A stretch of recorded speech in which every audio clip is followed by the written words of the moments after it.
he does not like this accord. Does it mean that we're going to get another deal, or is he just going to scratch this one?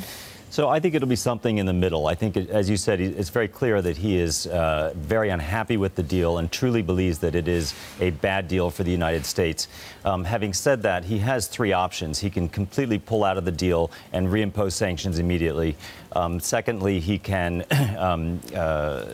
buy some time and impose sanctions just on oil, which would still give other countries 6 months to comply.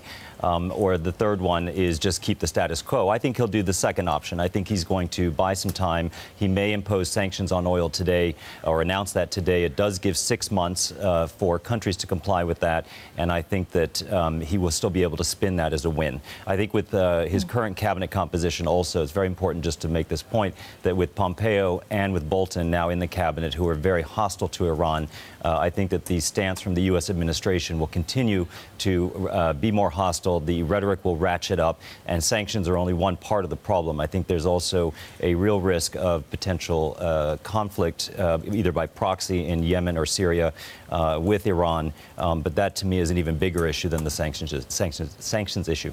Okay, Javier, first of all, what does it mean for oil? But if you look at, the various scenarios, so we could have President Trump that actually just says, I don't want the accord, but then leaves us in the lurch into what kind of details it means.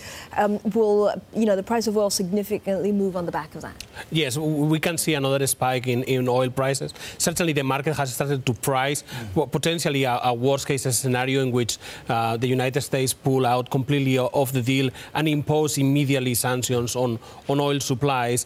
Potentially, the option 2 could give a lot of breathing room for the market if he only pulls out of the deal, but it triggers the 1 month resolution mechanism and then 180 days of giving countries time to adjust to the sanctions. That could be more easily absorbed by the market.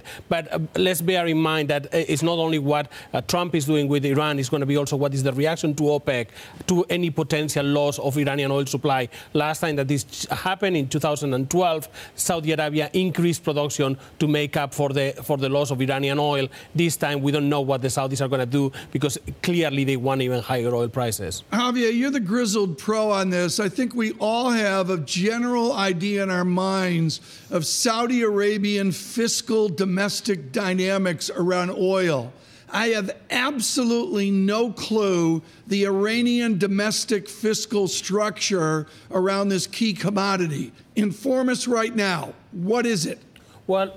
Well, surprisingly, Saudi Arabia needs higher oil prices than Iran. According to the International Monetary Fund, the Saudis need something north of $85 a barrel to break even on a fiscal basis. With Iran, is something between 60 and 70. And let's leave it a bit of wiggle room because the financial structure of the country is quite complex and quite opaque. But I think that it's fair to assume that at current production levels, Iran needs lower oil prices to break even from a fiscal point of view than Saudi Arabia.